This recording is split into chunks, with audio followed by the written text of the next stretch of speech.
So, um, what is Islam? It's a big question that I'm going to answer in two sentences. Fundamentally, it is to submit one's mind, one's body, and one's soul as completely as possible to God, as the way that Muhammad did for the Muslims. Muhammad is considered the last of 124,000 prophets that started with Adam and ended with himself. And in Islam, all of the prophets, unlike in Christianity and Judaism, are infallible, perfect individuals. You notice I said individuals and not men, because some people also consider Mary to have been a prophet because she gave birth to Jesus, who was another prophet. So that's a complicated affair that I'm not going to get into. Hey there, folks. Welcome to another episode of Faithful Politics Podcast. I am your faithful host, Josh Bertram. And as always, I guess not always, because sometimes I miss it too. I'm sorry. But I'm with our political host, Will. It's good to see you, Will, as always. Good to see you, Josh, and a few people that have watched the show that have had me introduce you when you're not here have heard me say that you were gone getting TRT, Pete Hegseth's new requirement. So it's good to be here. Well, thank you for clarifying that. And today we're super excited to talk on the Faithful Politics with Dr. Syed A.H. Zaidi. He is a core lecturer in Islamic studies at Butler University. This is where his research focuses on Islamic Neoplatonism, Shia thought, Sufism, and the relationship between philosophy and religious revelation. He earned his PhD in Islamic civilizations from Emory University and is currently working on books examining the Brethren of Purity and the development of Hermetic thought from late antiquity through medieval Islamic world. And he is a scholar of philosophy, theology, intellectual history, and we're super excited to have him come on talk about Islamic faith in America, his intellectual journey, and all things Islam here right now. So thank you so much, Syed, for coming on the show, spending some time with us. Thanks for being here. Thank you for having me, Josh. Thank you for having me, Will. And it's a real pleasure to be here. I'm so happy to see institutes and organizations like yours come back to light. As I mentioned before we made this live, I used to work for an organization called Faith and Politics Institute, So cool. where it was a nonpartisan organization that used to aim to bring people of different sides of the political spectrum together in faith to try and promote good politics. And it seems like in many ways that's what you all are also hoping to do through this podcast. And I hope that you'll have great luck with all of this and whatnot. And I'm super excited to be able to be here. Yeah, thank you. I'm super excited to have you here. And I would love for you to help us kind of set the context here.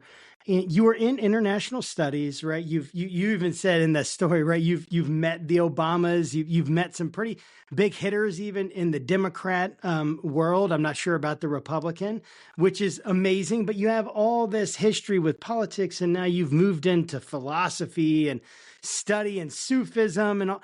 Can you kind of explain how that led, what took you from there, and kind of how are these things connected?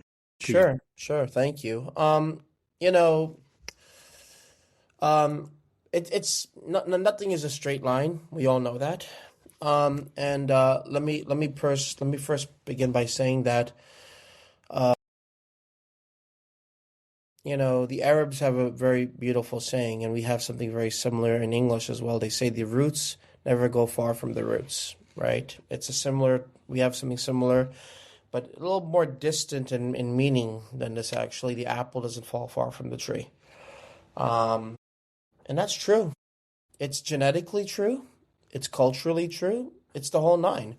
That's why so many of these cultural genetic tests or these DNA tests that we take, they're actually mostly useless. Because, you know what? If I go and take a genetic test right now and I find out I'm 40% Chinese, I'm not going to start thinking that I'm 40% Chinese. It ain't going to happen. All I know is that I can say ni hao ma, and xie xie, and that I love to go to my Chinese buffet around in Indianapolis and eat all the shrimp in the world because it's frankly cheap in this tough economy. So, um, I begin with that because we have to. You asked a little bit about my background and story, and I have to go back and talk about that. I'm very lucky to have come from a family of political background. Um, my grandfather was the Minister of Culture and Religion for Zulfikar Ali Bhutto, who was the most important socialist leader of Pakistan and responsible for starting off Pakistan's nuclear program, which got it the bomb back in 1998, later on. Um, and before that, I have family who were police commissioners in British India. We have gold medals and whatnot. We have some intellectuals in our family and whatnot. And my family claimed to descend from the Prophet Muhammad. Anybody who has the word Sayyid in front of their name, Syed, is a marker of descent from Muhammad in the Muslim world. Wow. So, I had no idea. yeah. So, it's not Sayyid, it's Sayyid. So, for example, Sayyid Sajjad Rizvi, Sayyid Hassan Naqvi, Sayyid Jafri, Sayyid Hussein Nasser, Sayyid Vali Raza Nasser, his son. All these people are people whose families claim to go back. So and then adding to that, if you look at Iranians or Iraqis who are Shia Muslims who wear black turbans, their black turban indicates that they claim to descend from Muhammad's family. So somebody like like Khamenei who just got killed, the supreme leader of Iran, Raisi, who was killed last year, the former president of Iran. All these people who have black turbans on their head all come from families that claim descent from the Prophet Muhammad, which is a huge thing in Islam, a huge thing. Now, with that said, my parents migrated to this lovely land in the 80s, settled in the great city of New York, the Big Apple, which I think is the greatest place in the whole world, and I will die thinking that.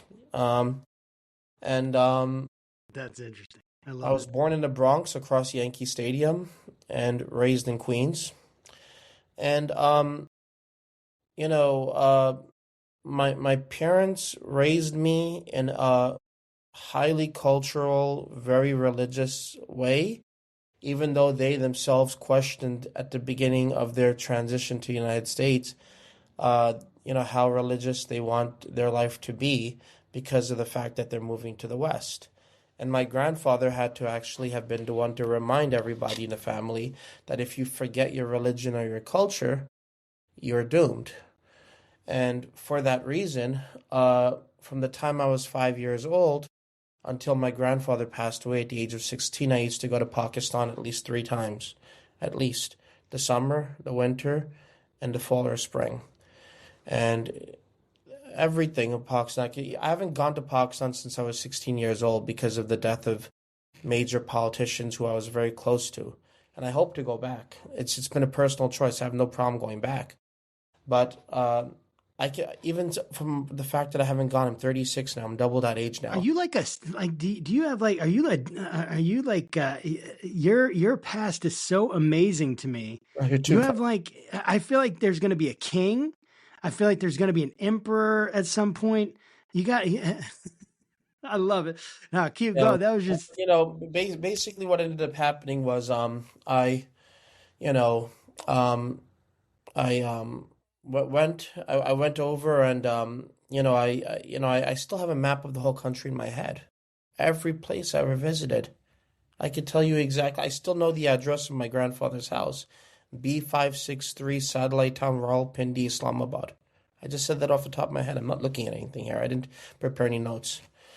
And my grandmother just passed away this January, and due to difficulties, I wasn't able to make it. But even then, within a few weeks, I saw her in a dream.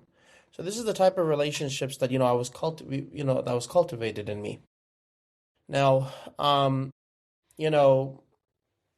I my father again was very interested in making sure that I was very literate. So was my mother, of course. Both of them are educated people.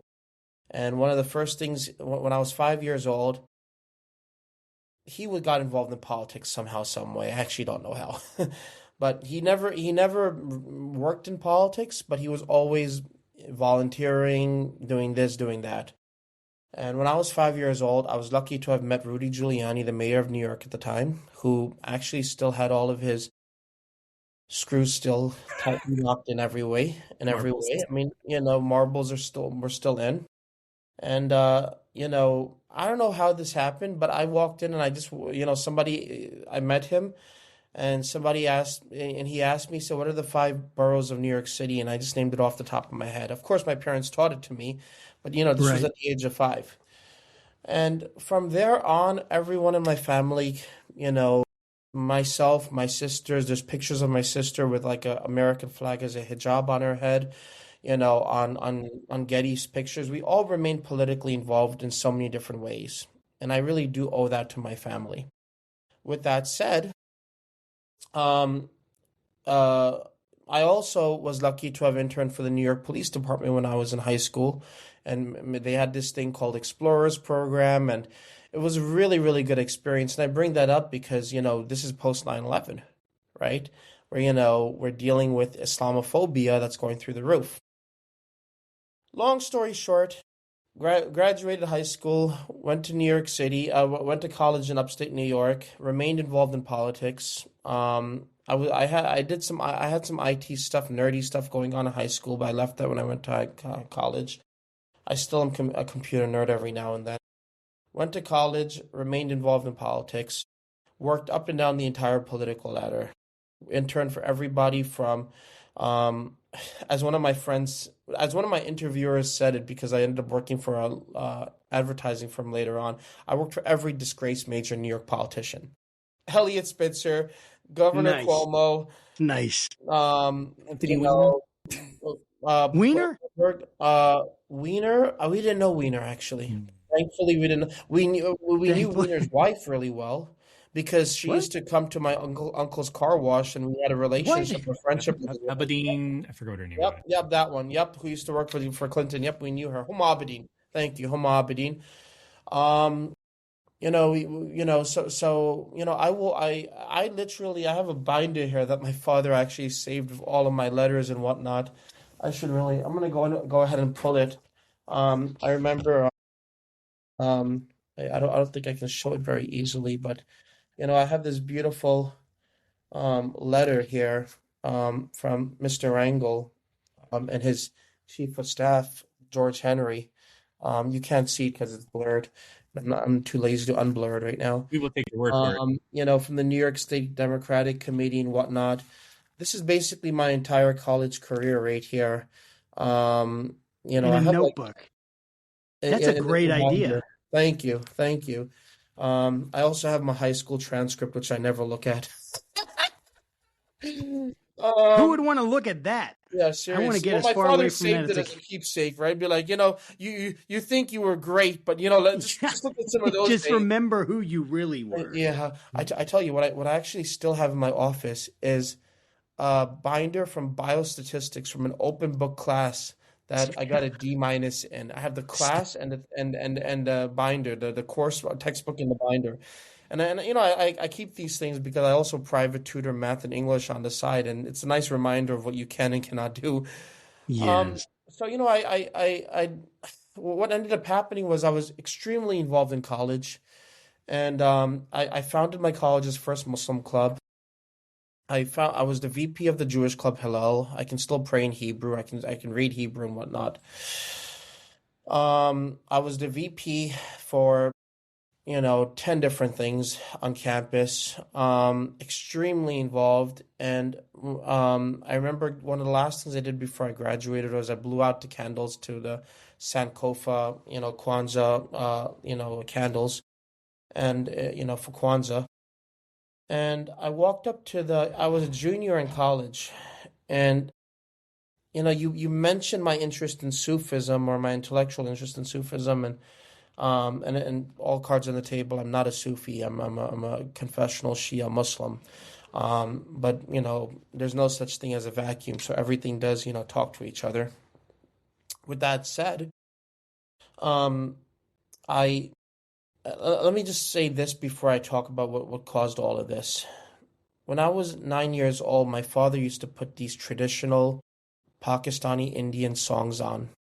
And what's very interesting about Punjabi Sufi music is that it's kind of like Jay-Z, just spitting truth, spitting truth. Nice. And there are two lines that I want to recite before I talk about the next transition, before I move on. The first line goes like this. I'm not going to recite it in Punjabi. I'm just going to read the translation, or say the translation on top of my head. Read 1,000 books. Keep reading. But do you ever read the book of your heart? For the devil lives in your heart. Oh, snap. A 14th century Sufi poet, Baba Bulla Shah. Second one, he says, destroy the mosques, destroy the temples, but don't destroy someone's heart, for God lives in your heart. I heard these things when I was 9 years old. And sometimes when I'm mad at somebody, I just open up those songs and I start listening to them again. And that's what caused me to go to the office door of my advisor of my Muslim club, and who's also a person of Islamic philosophy. And I asked him, I said, if God is all knowing, then why did he create the universe? And that's what ushered in my entire phase of philosophy. He dropped all the books of Plato, all the books of Aristotle. Just that question. Just that question. And sometimes I visit him in upstate New York, and I literally still go to that doorstep. I have a picture of it, of exactly where I leaned my head and I looked at him and I asked him that question. And he's still, kicking and very much around and teaching at Hobart College. And I wrote a very big paper on epistemology and Islamic philosophy. And then I also wrote another paper on environmentalism in Islam, Christianity, and I would Judaism. love to read both of those, by the way. Thank you. Those were in high school and college, so I'm not going to. They're not academically, they're not as academic as I wish they were, but they were not. They were the beginning to my journey. And what ended up happening was I, stayed in politics. I worked in politics for another year. I was in Congress. I left Congress. I went and I was doing some lobbying and political advertising for different organizations. There was one company I politically advertised for the entire 2012 cycle, where I was running ads for everyone from Joe Donnelly to Tim Kaine and everyone in between. I still have all the ads that I used to run. Of course, you have drafts of stuff. And I left politics and I decided to continue my intellectual journey. I applied for a master's degree program at GW, where I did my master's on Islamic and Jewish philosophy with Syed Hussein Nasser, Oliver Leaman, two of the major titans of philosophy. Oliver Leaman is the most important figure of Jewish philosophy that we have. So I wrote a master's thesis on the influence of Islamic philosophy on Jewish philosophy during my master's degree program. I left it, finished it, went and studied Arabic in Jordan. That's another story. Literally walked in the area where Jesus got baptized. Literally touched the water where Jesus was baptized by John. What? Literally touched that. It's in Jordan. That's so cool. And there's all, that's another side quest that I'm not going to get into. And then got into my PhD at Emory. While I was doing that, I went to Iran, studied in Iran, studied Islamic philosophy in Iran. Went back a couple of times back and forth between 2016 and 2019. Came back, finished my PhD in 2023, and on the influence of Islamic philosophy, the influence of ancient Egyptian philosophy and Greek philosophy on early Islamic philosophy.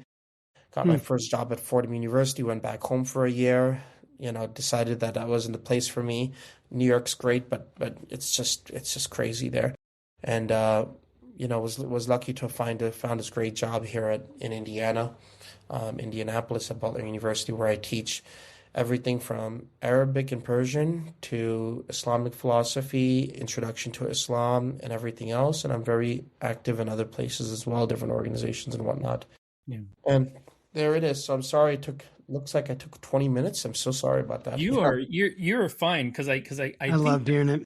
I think a lot of your origin story is important probably for this conversation because like you are an academic, you know this stuff inside and out. Cards on the table, I know practically very little about Islam or Muslims or anything like that.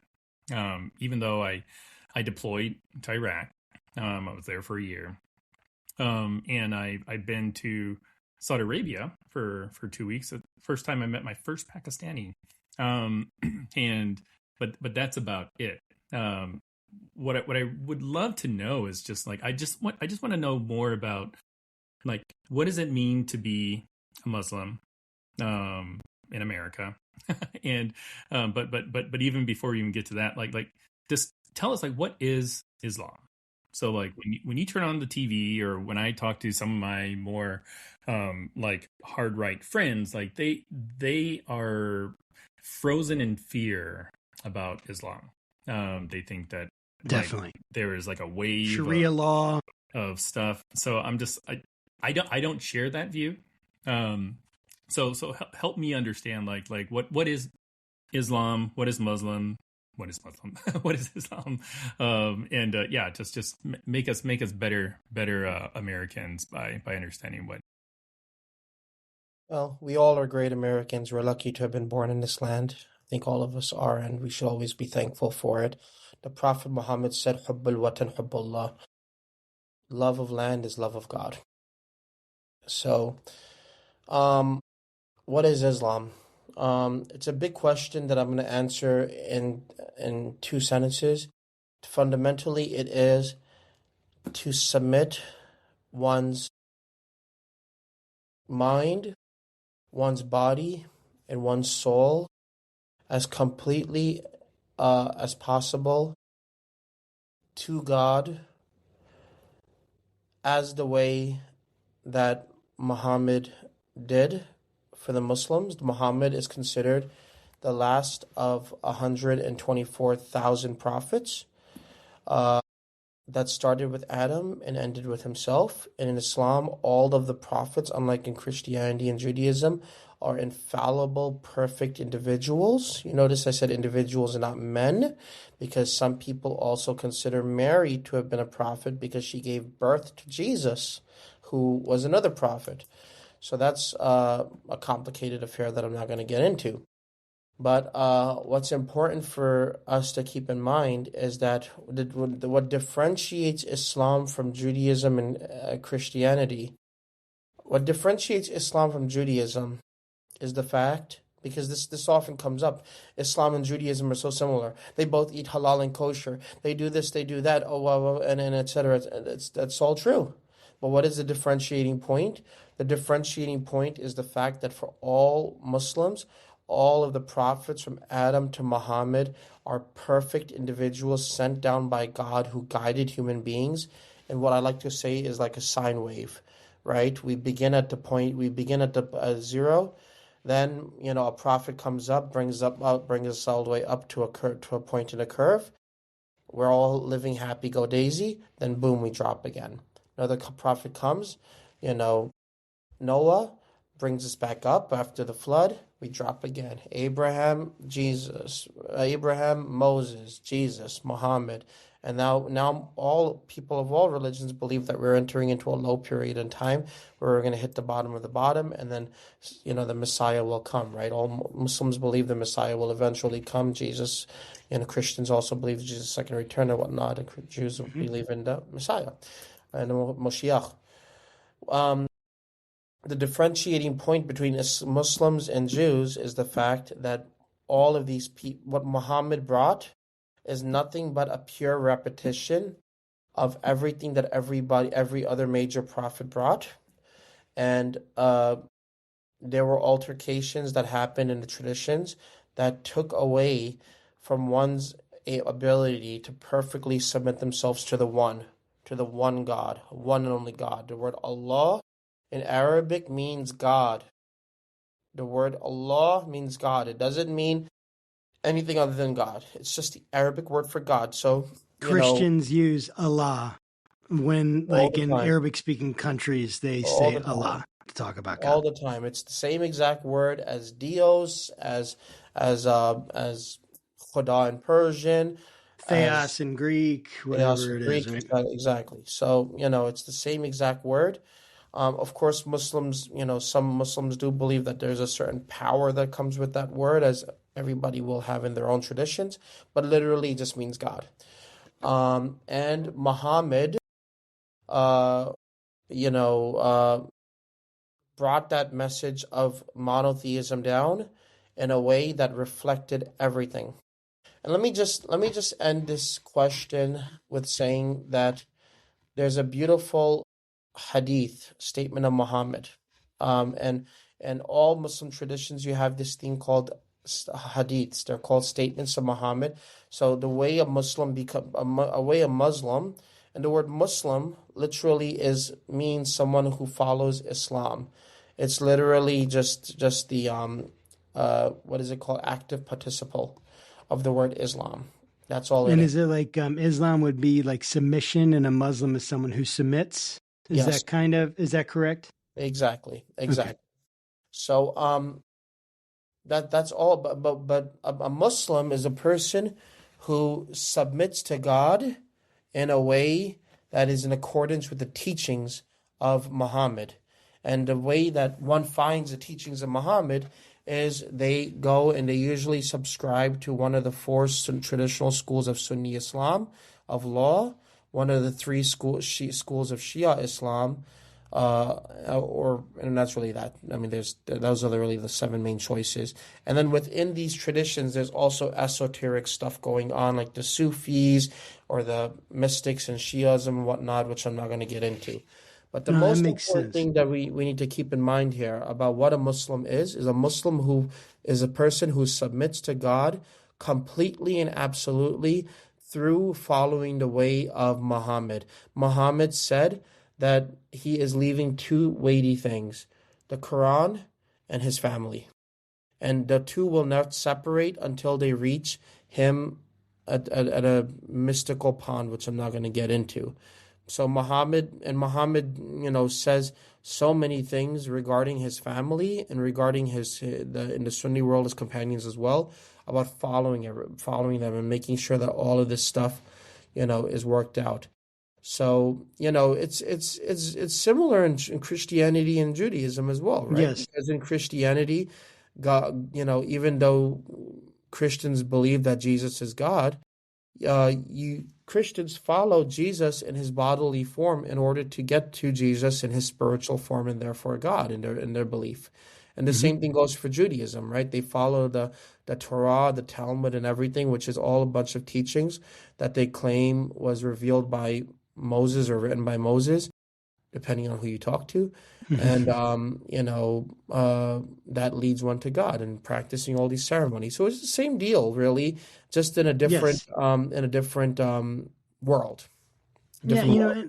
and as I'm hearing you talk, Syed, I think about how it does sound so similar, right? Because I was thinking, what is the difference between Judaism, Christian, Islam? I know we have the Quran. I mean, Christians share a holy book, part of a holy book with Muslims, even I mean not Muslims, Jews.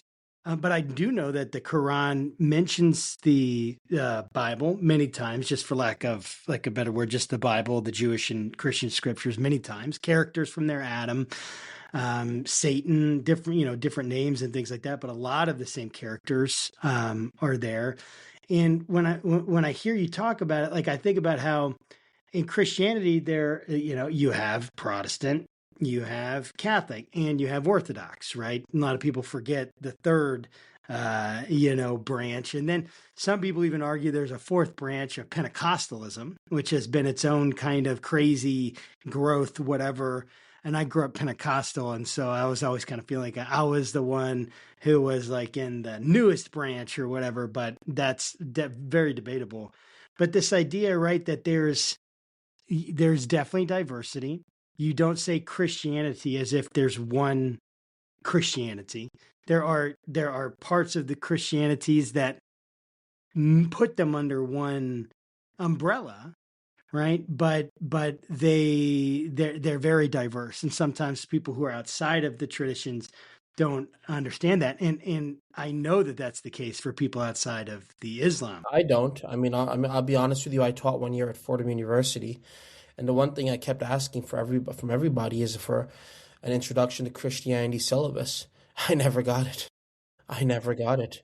And I still would love to get one. So if somebody has one, that'd be great. But it's I'll interesting send because you a syllabus for I an appreciate introduction. that. I'll send you whatever you need on an Thank you. introduction to Christianity. Absolutely. Um, but if you go to Europe, they are a little more. I think it seems to be more in North America where we have this very deep, divide between Catholicism and Protestantism, and this claim that one is Christian over more Christian or not Christian over another. I don't know. When I was in Europe, I noticed that people were very happy to say, well, Protestants are Christians and Catholics are Christians and whatnot. I don't know, but that's what I Yeah, heard. it's a little bit strange that that's there. I agree, and I always kind of grew up. Hey, they're all Christians. Like someone will say, "Well, I'm a Christian. I'm a Catholic." Well, Catholic is Christian. I mean, that's you Yeah. basically right. So you have a big umbrella. You have Catholicism, Protestantism, and Orthodox. Right, those three. The Orthodox split happened at like I think it was 1095, something like that, in AD. And that split. And then, of course, the Protestant Reformation created the split that happened from the Catholic Church. But thinking about Islam, because most of our listeners, they might have heard of Shia, they've heard of Sunni, right? They hear Muslim or Islam, and unfortunately, many Americans think about just terrorism. They think terrorism. They think that, and I'm sorry that you have to deal with that, Syed. That I would hate that if I was in somewhere and everyone just whatever my religion was, they just thought that just represents bad. Doesn't matter, it's just bad, whatever it is. So I am sorry Thank you. that's It's been the very case. kind of you. Absolutely. But they think about that. But of course, that is a very, very broad brush stroke over all this diversity within the Muslim world. Can you help us understand, like, what disappears when Islam is understood, like, properly? Like, what disappears about terrorism? Like, what changes about our views of the Middle East, immigration, political conflict, things like that? What changes? What disappears when Islam is understood primarily through those categories, even, and instead of how it as it is, I guess, as it originated and as it really is as a religion and worldview. Everything changes. Everything changes. Um, Here at Butler University, I run this thing called the Muslim Studies Endowment, and I invite about 8 speakers a year to come. And one of the most important speakers I brought last year was this person, uh, Juliana Hammer, Dr. Juliana Hammer, who just came and gave a presentation on raw numbers. How many Muslims live in America? Where are they on the economic spectrums? Where are they on the education spectrum? The whole nine. Gender, the whole nine. It was one of the most important, presentations I've seen actually in the last few years. Because what I keep telling my friends in politics, because of that presentation and my own experience, is if all the Muslims in America decided to leave this wonderful land, the economic hit that would occur would be unfathomable. It's as simple as that. And, every single major Muslim family encourages their kids to become lawyers, doctors, especially doctors, engineers. Now they're all going into technology. Like any other immigrant community, they want to be financially safe. What would happen if we lost, for example, at my own mosque, the Zaidi Islamic Center here in Indianapolis? We have about 50 families. Of 50 families, 30 families are Pakistani. Of 30 families, 30 families are all doctors, major doctors. They're doing very financially well. I know them. These are all my friends. Imagine if a family that's bringing in several $1,000,000 a year and is contributing to the taxes of our great nation decided to migrate back to Pakistan. They could do it. They have the money. And they could live like kings. Imagine the hit that we would take. Imagine the hit that we would take. And to be honest with you, it's not the farthest thing from reality. I know this for a fact because I have many, many Muslim families who have left America. I have many friends who have left America, gone back to Egypt, Pakistan, whatnot, and I have many others who are thinking about it. One of my good friends is the founder of an organization called Coalition of Virtue.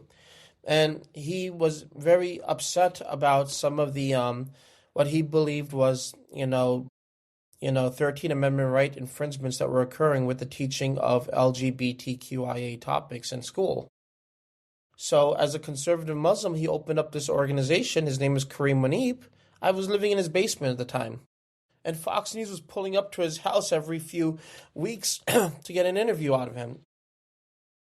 Well, they came up with a bill, with a law, and they ran it up through the Supreme Court, and it ended up not getting knocked out by the Supreme Court. It stayed alive. And because of that, Montgomery County is now giving parents more of a choice as to what they want their kids to learn.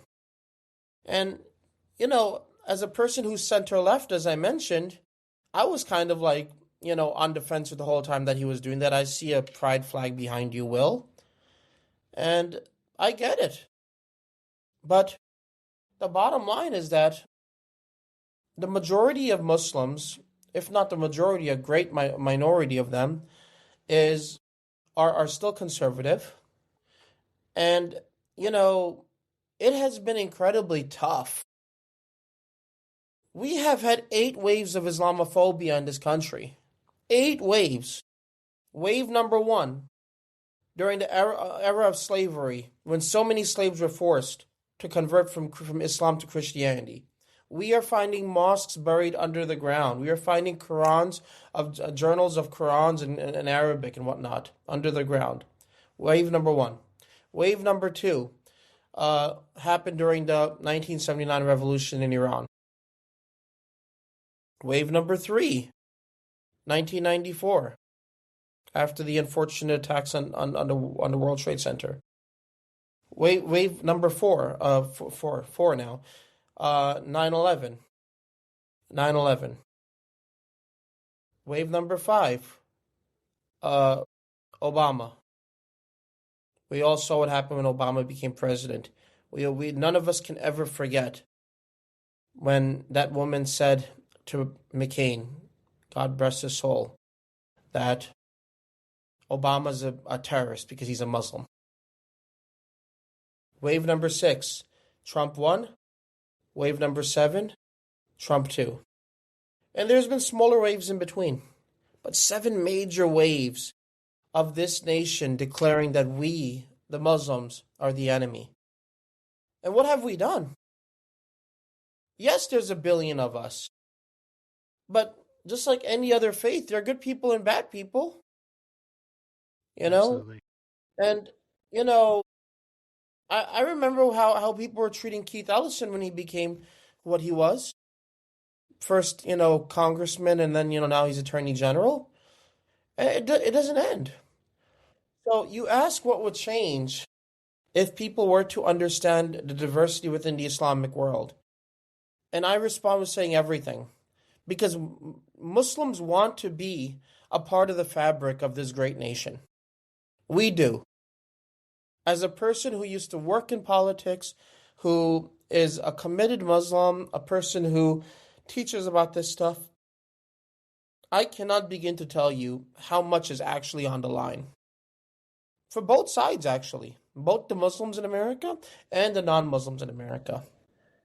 And, I often sit here and wonder if Samuel Huntington's Clash of Civilizations was actually correct. We we were all screaming and yelling back after 9/11 happened that it cannot be true. Muslims want to live here and we want to have a great life here, etc., etc. And now we are seeing the worst form of Islamophobia take place in the most subtle ways. And it's just it's limitless. Yeah, Professor, I'm curious about your thoughts about, like, the terrorists that do claim they're Muslim. Mhm. Can you, like, help us sort of, like, pull apart, if there is anything to pull apart, that would separate them from, like, the way that you practice your faith? And I want to kind of set it up a little bit, and you can tell me if I'm wrong, because we talk a lot about Christian nationalism on the show. Josh and I are both Christians. We are not Christian nationalists. We did not storm the Capitol. That's just not how we're wired. But we recognize that we share the label of a faith that belongs to people that do storm capitals. So, like, is it a fair comparison to say that, like, terrorists, that happen to be Muslims are kind of like Christian nationalists, are to Christians, or am I? Um, I'm not in the business of declaring infidelity on anybody, but what I will say is to say that there are good Muslims and there are bad Muslims. A good Muslim submits to God completely in the way that Muhammad taught. A bad Muslim does whatever the heck their ego tells them to do.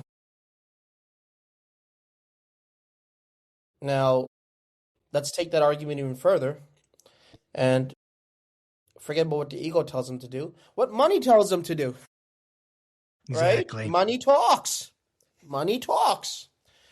And Yes, it does. we've had this lovely term called petrodollars for the last 100 years around, right?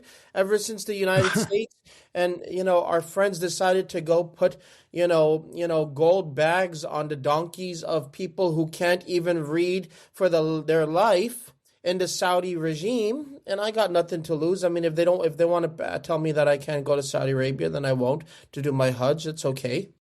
But I don't sit here and deny the fact that the source of all these problems go back to a radicalism funded politically and militarily by Saudi Arabia, and we are in cahoots with that. And when are we going to stop, both the left and the right? When are we going to Can you stop? go into that more? Yeah, for I would sure. love for you to explain Yeah, this for more, because sure. I'm not sure how many people in our audience have heard of it. That Yeah, doesn't mean that if I haven't, that's absolutely. like representative, but explain that. What do you mean that Saudi Arabia is the cause of, I'm assuming you're talking about money, like Yeah, money given for the gas Saudi and oil and stuff government. like The that. Saudi government. Yeah. Okay, so yeah, explain that. What's going on there? Okay, well, yeah, for sure. What's going on there is that up until the 20th century, uh, and I'm giving rough estimates here. I'm not going to go and give precise numbers right now, but up until the 20th century, the land of the Arabian Peninsula, which what was basically mostly tribal, and Yes. the cities of Mecca and Medina were run by this family called the Sharif Hashemite family, who were kicked out by a man named Asaud, who was empowered by the West uh, when oil was discovered uh, in the early 20th century. And what happened was when oil was discovered in the Arabian Peninsula, we flew in, we empowered a tribe, and just like everything else that was going on in the region, we were making these deals. We will give you your freedom in exchange for us owning the air you breathe. Hmm. That was the deal. That was the deal with the devil, if you will. And this happened throughout the whole region. Let's particularly focus on the Arabian Peninsula for a moment, though.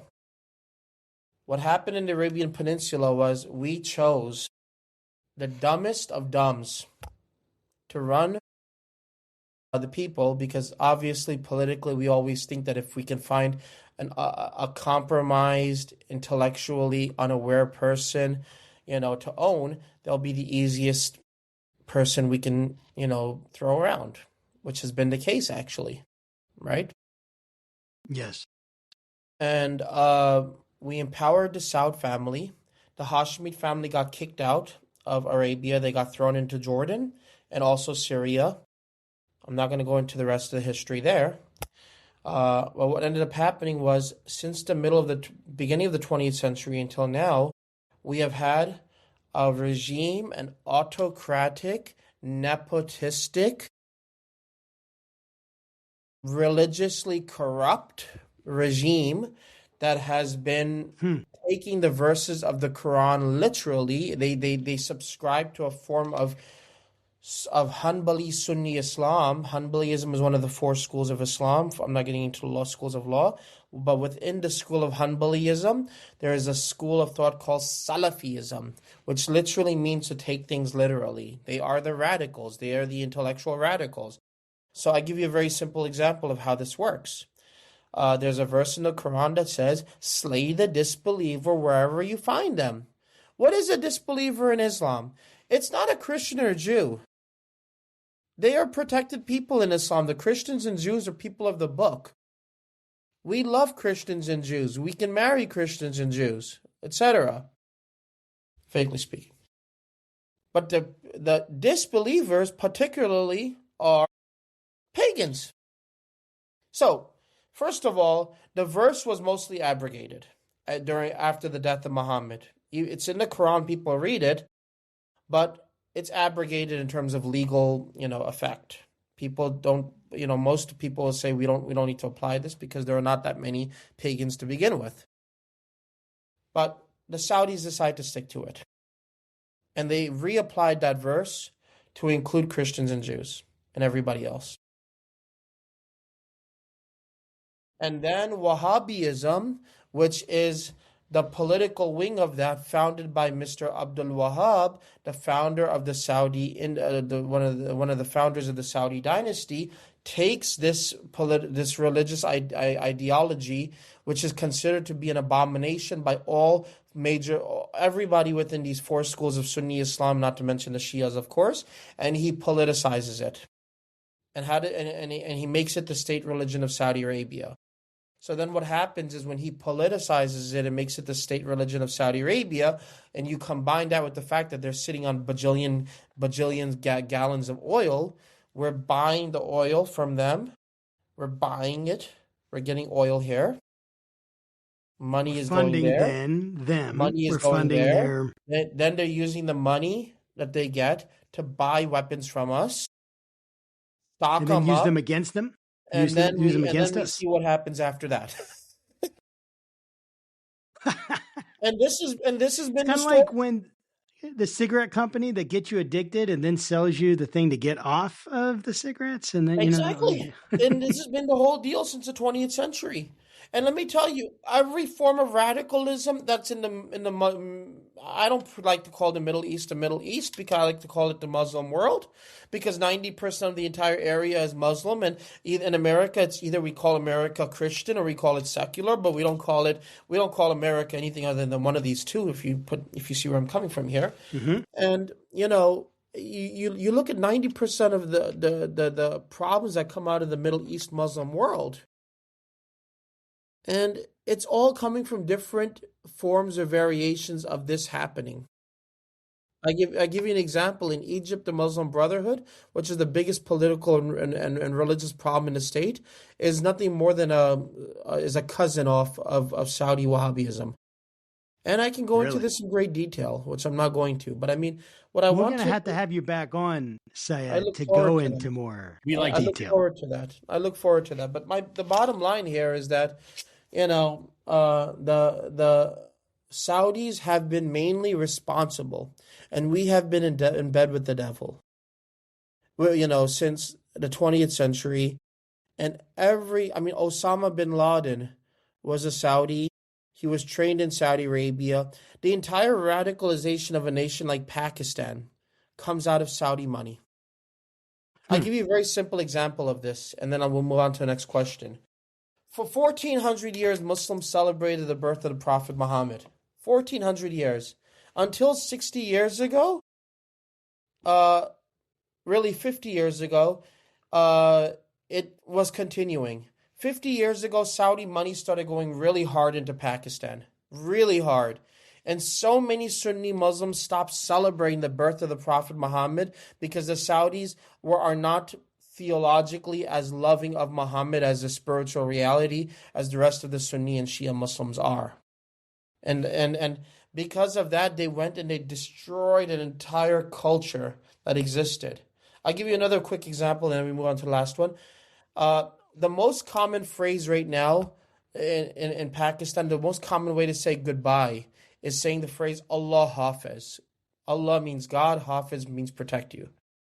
For 1400 years or bajillion years, however many years you want to say it, the Pakistani South Asian Muslims have always said the Persian phrase Khuda Hafiz.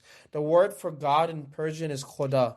In the last 50 years, they changed it from Khuda Hafiz to Allah Hafiz, going from the Persian word to the Arabic word just because of Saudi money going into the country and invading the school system to try and Arabize Pakistan instead of Persianize it. Whoa. Yeah, it's bad. Yeah, It's that really is. bad. That's, It's really bad. how So I do guess America's not the only place with problems, huh? yeah Yes. how do Muslims like approach issues like um freedom of religion, women's rights, democracy, LGBTQ rights? And I'm asking for a very specific purpose because um again, I'm trying my best to kind of tackle some of the negative stereotypes that And I thank hear. you. Thank you. Um, Thank you. so help us understand, Absolutely. like, yeah, like when Muslims are faced with, what to say, it's going to be on the ballot, right? Or it's in public debate, you know. We got Virginia ballot to make same-sex marriage or marriage equality, like in the Constitution. That's coming up in Virginia. Yeah. This isn't necessarily a question of like which way would you go or which way would all Muslims go, because like it's a big group, right? So, but help us think about like how Muslims will kind of think through issues like that. I can't answer that question. There's 300 million people in the United States, and I think they're saying about 7 to 8 million Muslims in America. Maximum number would probably be 10, but I mean, there's a million Muslims in New York. I know that much. Um, so Yeah. you can easily inflate that number to probably, I'd say maximum 10. If you put them all together, maybe seven. I can't speak on behalf of 7 million Muslims. I mean, you have secular Muslims that that are I have gay Muslim friends. I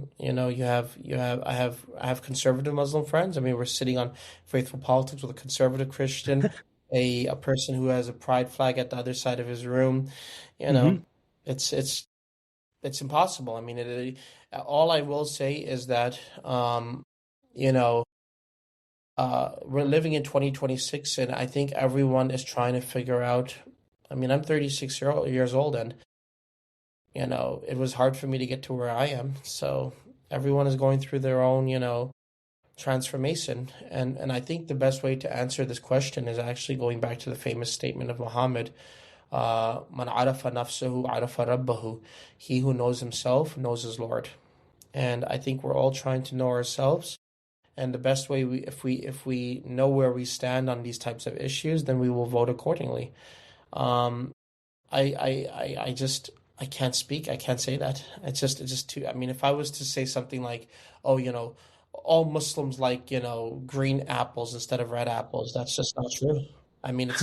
I mean, again, this is part of the issue, right? I mean, like, where is the largest Muslim population in the world? Indonesia. It's not the Arab world. Indonesia. It's Indonesia. Interesting. First is Indonesia. Then there's 300 million Muslims in Pakistan, 300 million Muslims in India, 80 million Muslims in Persia and Iran, and then you've got the rest of the Arab world. How am I supposed to speak about this? I don't know anything about Malaysia and Indonesia except that they have great sambal. I Sambal. think Nice. Well, go ahead. I mean, I guess when I'm thinking about it, I was thinking, and then, well, I'll let you say what you're going to say. But I was thinking, like, if I'm thinking about this problem, like, let's say we have these constitutional amendments coming out in Virginia. We had to vote on them, right? The actual Virginians, right? So they're constitutional. It's not like the delegates don't get to do it. We have to. It's up for a referendum. So we have one on abortion, or, they don't say it like that, right? They're not like, this is pro-abortion. That's not what the thing says. It talks about, it talks about child care, or like a care for women who are pregnant, that kind of stuff. And natal care, and the right to have that kind of natal care, full spectrum. So I don't know the actual words. But we can obviously look those up and get that easily. And then the other one, and there's another one on same-sex marriage or marriage equality. They're not saying same-sex marriage, but they're just saying it's about marriage equality. People can marry anyone, whether, like, regardless of sex. So, and again, we can look at the language of that. When I'm thinking about a Christian like myself, how would I think about people to work through that? Well, I want them to work through the theological issues using the scriptures, using the Bible, kind of working through. And I know that there's different interpretations, but it's like using the best that we can of our logic and the best that we can, and then going to the scriptures to kind of work through, hey, we want to see what's the theology first. And the second thing is what's the civil politics. How do we work this out? We're in a place where we're pluralistic, where we're not trying to make laws that are just representative of one tradition, but are broad for broad people. And so I'm like, hey, go through the scriptures, then look at the logic and the law reasoning around that. It's a lot to do. And most people wouldn't do it. They do it based on their heart, whatever they feel, whoever they know, however, whatever it is. How would you encourage a Muslim to work through that? If they're in Virginia, I got a buddy who my buddy Omar is Muslim. He lives in Virginia, and he's going to be looking at these and voting on it. How would you encourage someone like that, a practicing Muslim, to work through these kinds of issues? If they're Maybe. practicing, well, again, very, very, very complicated. No doubt. It's very complicated to answer that question. And I honestly, I don't want to be honest. And the reason why That's okay. and the reason why I don't want to, and I want to explain why I don't. Because I'm living in Indiana, right? And there's about 10 mosques that I know of, maybe 20 in the city of Indianapolis. People go, people pray. They do their Friday prayers, they do whatever they need to. And they may appear conservative when they come to the room. And I may see them as practicing conservative Muslim. They'll come in with their caps on their heads, wearing, great perfume, making sure they're sitting with, standing their toes on the line. But as soon as they leave the mosque, I don't know what they're doing. Neither do I want to know what they're doing. And these are very deep, interpersonal conversations that, in the 21st, mid-21st century that we're living in, early mid-21st century, it's very tough to actually have, given everything that's going on. What I will say is this. The easiest way to figure out where Muslims are on this issue is to go to community centers and see what their community leaders are encouraging. That's the best thing I can say to that. I'm going to give a very concrete example of this. When the Iraq War started, the majority of the great Shia Arab scholars were strongly in support of the Iraq War. People like Sheikh Fadl al-Sahlani of New York City, who we have pictures of him with Tony Blair and Bush. Sayyid Qazvini from California, people like that. The majority of Sunni leaders who were not from Iraq were completely against the war. And to this day, people still politically judge these individuals and morally judge these individuals based on those decisions that they made over a decade ago. So, um, even in centers where these people are leading their places, um, I'll give you another concrete example based on an example: the election of Mamdani in New York City. He obviously went back to his home masjid, which is my masjid, the same place I just mentioned, the Imam Al-Khoyi Islamic Center, led by Sheikh Fadl al-Sahlani, and he sought his endorsement. There was an endorsement there. Of course, it's a non-for-profit organization, but you get what I mean when I say that. And there has been major issues in the community as to whether he did the right thing by supporting Mamdani or not, because Mamdani prays with his hands down on a Monday, like all Shia Muslims do, and on a Tuesday he prays with his hands crossed, like Sunni Muslims do. And I hear crap from all around a week about this stuff. Is the guy a Muslim, a Shia, a Sunni, a Hindu, a Christian? What's going on here? And the reason I respond like this is because everyone is really making their own decisions based on their own pockets. And I mean, again, let's rip the Band-Aid off completely, right? No one's using their brains anymore. We all know that. So, you brought up logic, and I'm sorry, but that's not happening.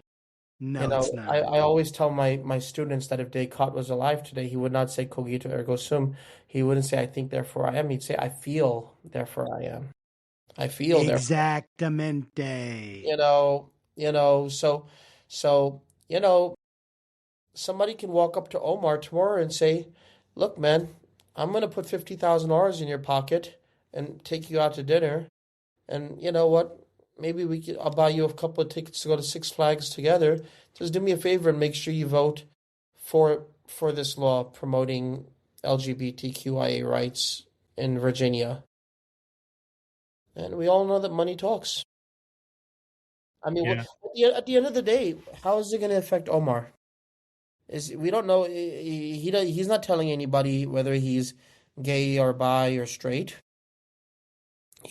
He's getting money to vote one way or another in a way that's not going to affect his life. And what is he thinking in the back of his head? Well, the guy who's giving me all this money probably hates me anyway because, he thinks I'm a weird guy who's got a weird accent and name, but he's putting money into my pocket. I'll take it and I'll vote because I'm an honest person. I'll vote that way. It's not going to affect my life, so let's move on. And you can't blame him because that's how the world is moving. Yeah. So I mean, again, I can't answer a question like that because everyone has so many moving variables in their calculus of doing things that there's no stability. I mean, come on, just look at look at the background that we have here. I mean, there's no stability within the blue, there's no stability within the red.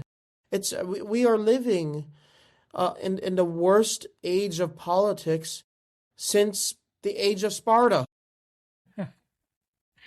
We have no sense of loyalty to party, no sense of loyalty to nation. We have no sense of loyalty to anything.